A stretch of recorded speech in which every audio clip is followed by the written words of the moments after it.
Alright, welcome back guys. So I got a request to make a video on feeding this cable back inside, which I've already done it once, but my fifth bow motor, I didn't have all the screws in all the way, so it kind of popped out while I was putting it down, and then it reset this and kind of messed this all up.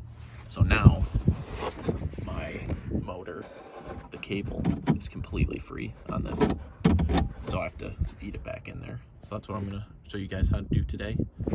And if you recall, on my last video that I made, I needed this gear, so I finally was able to get the correct gear for in here, so now I have this motor in place. So now I'm all set on that part. But once I get this in place, I should have a completely working top, and I haven't tested it yet. Obviously I have to fix that first, so bringing you guys along with me. Alright, so if you're able to get to this point, get your hatch open here, and if your hatch won't manually or automatically go open with opening your convertible top, then go into your trunk. Then you're gonna have to take out all your lining here and your bottom, take out all these clips around the whole thing, and then pull all this out. And then there's a motor right here, or like right here and right here, and there's a little pull tab next to it. It's got a white handle on it. You pull both of those down at the same time. It'll be easier with a second person to do it, to pull those tabs for you. But you pull both of those tabs, and then on the side of the motor there is a Allen, and you can put an Allen in it and manually open them. There's a couple other videos I've seen about that online, but if you guys need some more clarification on that, I could probably make another separate video on that. Just let me know. But once you get your top open, your hatch open here, I know my hatch is in not great shape, but I'm actually picking another one up on Saturday here that doesn't have any of this problem, which, I mean, I didn't really care because I'm going to wrap this car eventually anyway, but I was able to find the exact same color and everything is fine. But he took out all of the internals on it to fix his convertible, his motor up here. So I'm gonna have to do this for a third time once I fix it this time, to take all of the mechanical stuff in this and put it onto the new one. So I will make another video on that. If you guys need any more clarification on this, I'll be doing it again, so just let me know and I can do that. But once you get it up to this point, then I find it way easier to hop up in here sometimes if you need to. What we're doing is taking out this motor right here, that motor right there, which has this cable in here. And then what you also need to do is take out your locking actuator. So this whole black piece right here, you need to unmount that as well. And I'm gonna be honest with you guys, this is a pain in the butt to get to. So have a couple hours dedicated to just doing this, because it is a very tight fit to get all of it out. So what you start off doing is taking out all these bolts here. Take out all these, and this side is where your motor is attached to. So you need to take out all these, and then there should be, so these two and these two right here mount this black actuating piece right here. So you need to undo these two bolts and these two bolts for that, and then these 3 bolts for the motor. So I'm going to take those out.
all the bolts out.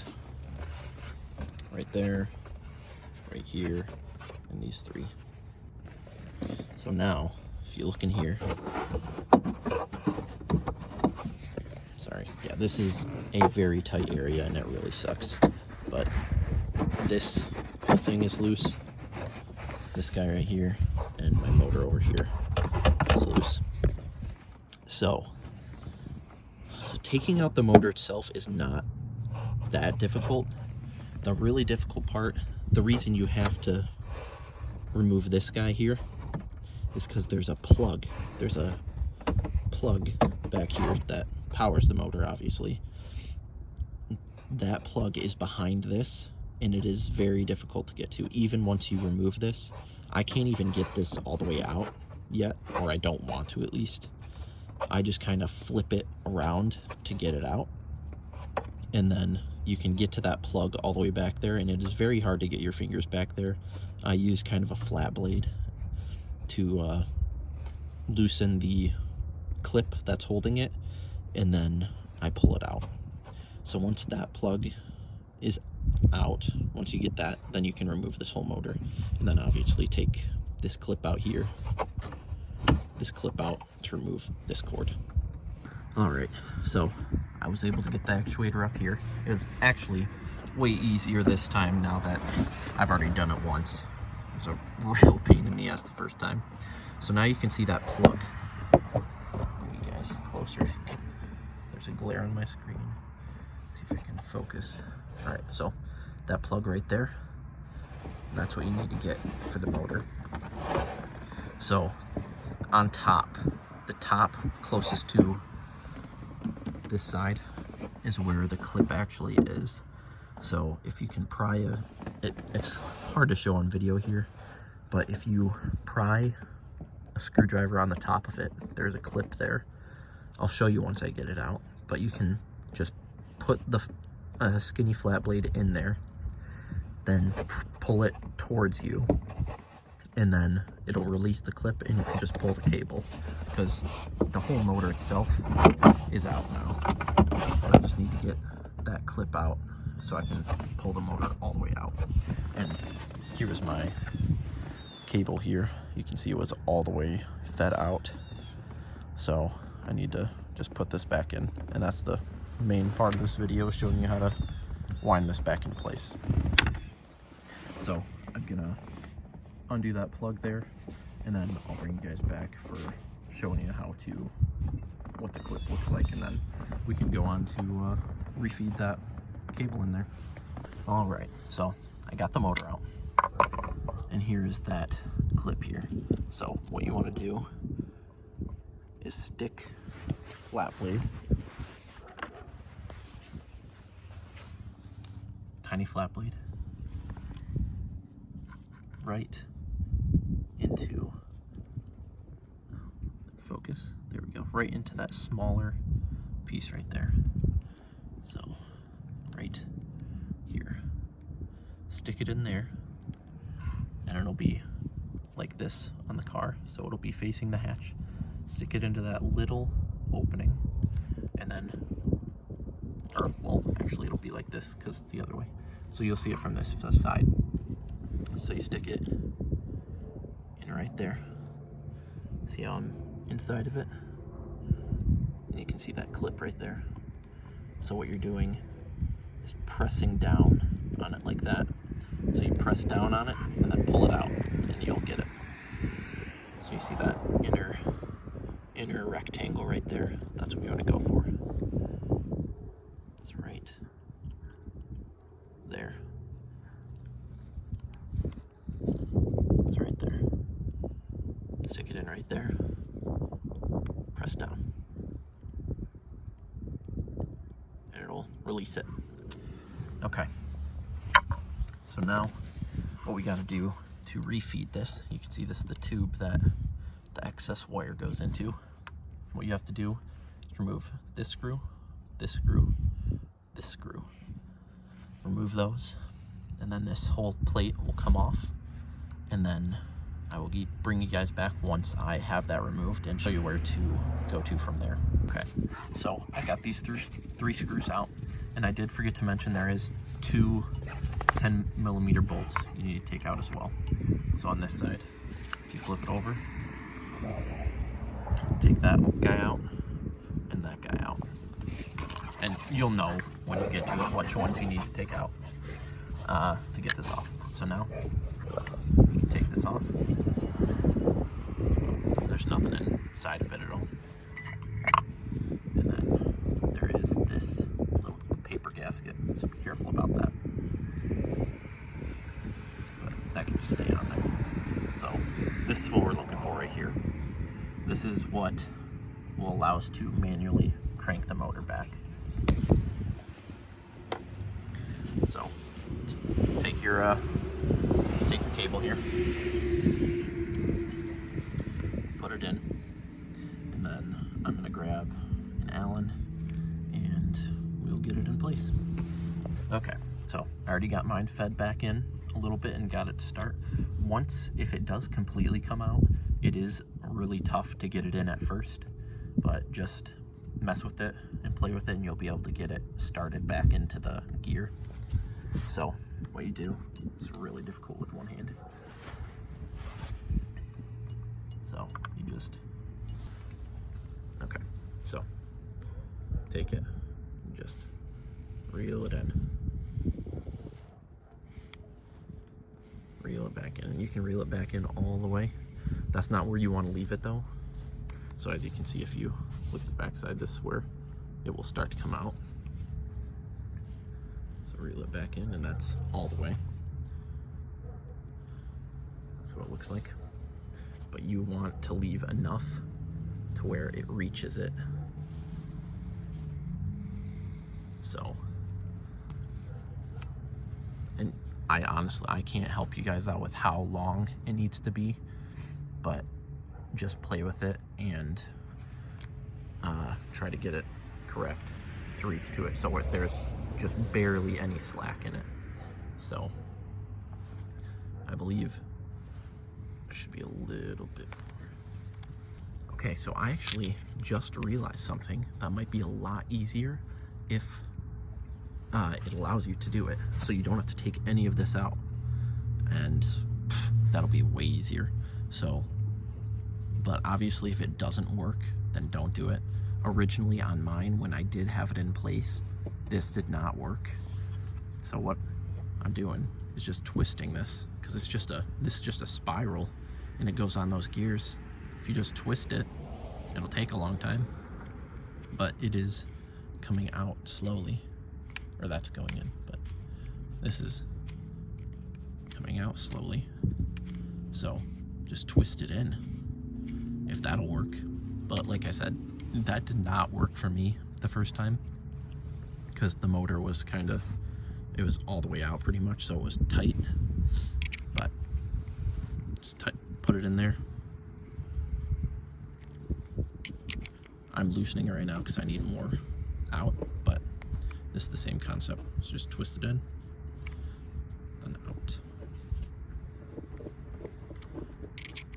So you just get it to your right length, which I'm going to take a measurement of from here to the end right here. I'll take a measurement of how long that is, and I'm going to put it back in place, and I'll tell you how much shorter I should have had it, so you guys can know.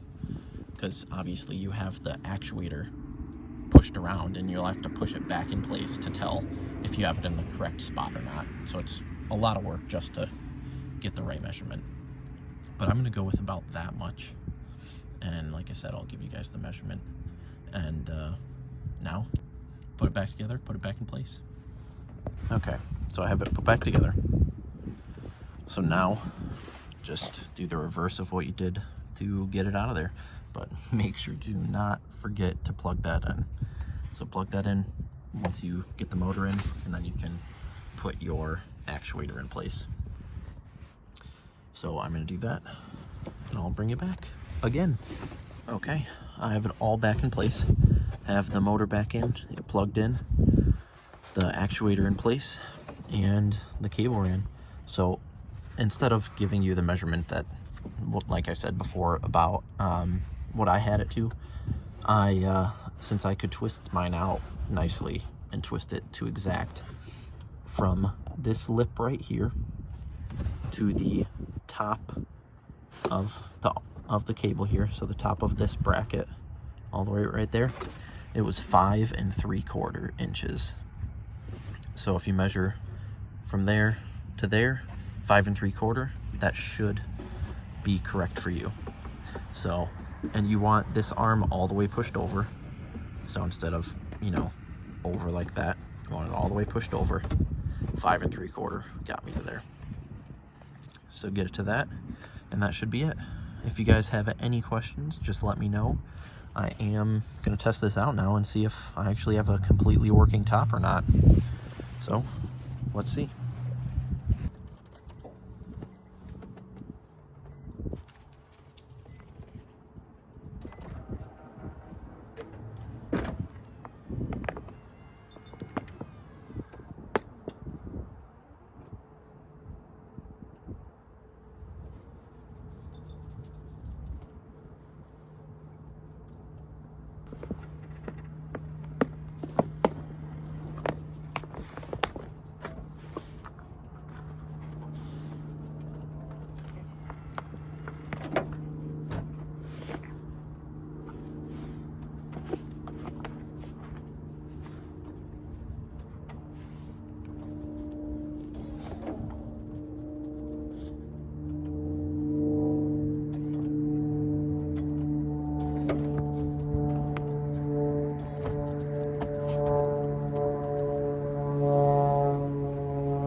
Okay, so the answer is no right now. It has nothing to do with this. This is working good now. But that motor I installed with that gear, something's going on with that. It's not allowing the top to go down. So I'm gonna figure that out first, and hopefully it'll fix it, because it popped up nice. The fifth valve popped up, hatch popped up good, but the driver's side motor was like not moving right now. So this side was trying to go down, but the other side was not. So I'm gonna figure that out, and we'll see what's going on.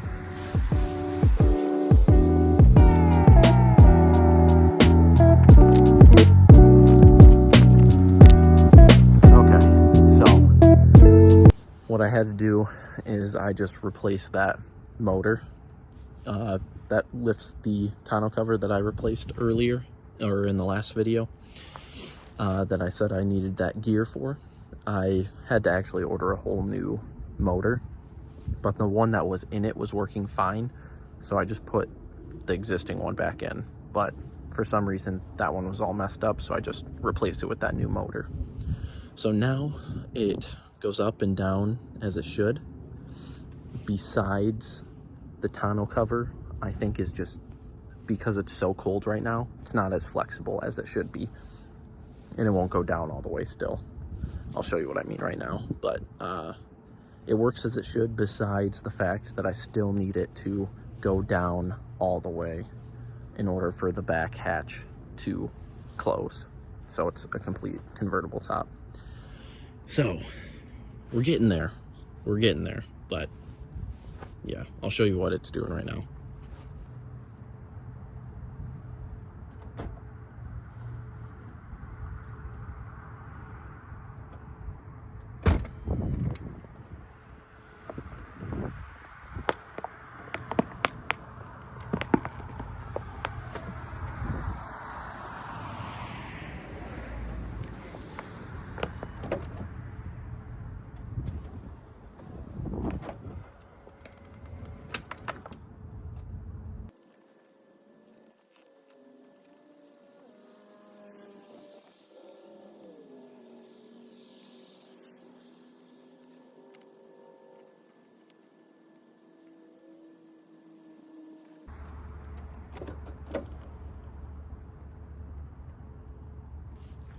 See, so it gets to this point.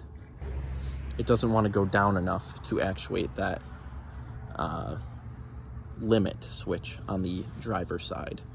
So I think I just need to work with it, honestly, because right now it goes down this far and then it won't go anymore.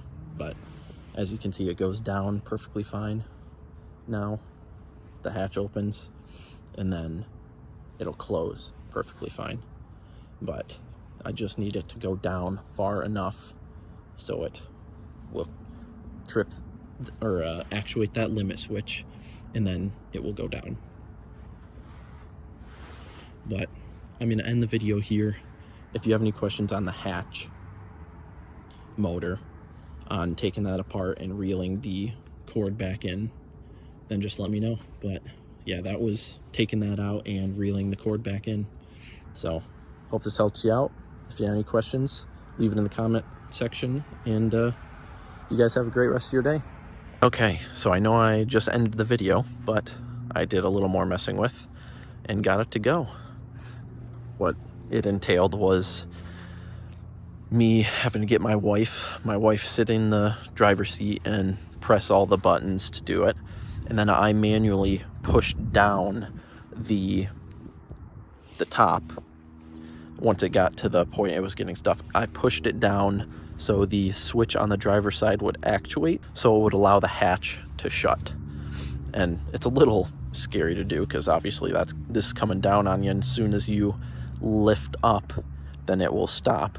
So I pushed it down, and then as soon as it got close, pulled my hands out, and then since it was tough, this didn't want to go down all the way. So what I did was, as my wife was still sitting there, I hopped up on here and manually pushed it down so it would latch. So, dang. This is my first time seeing this car with the top completely down. So, I'm going to let it sit like this for a while to try to compress the top to get more, flexibility back in it. And hopefully we're good.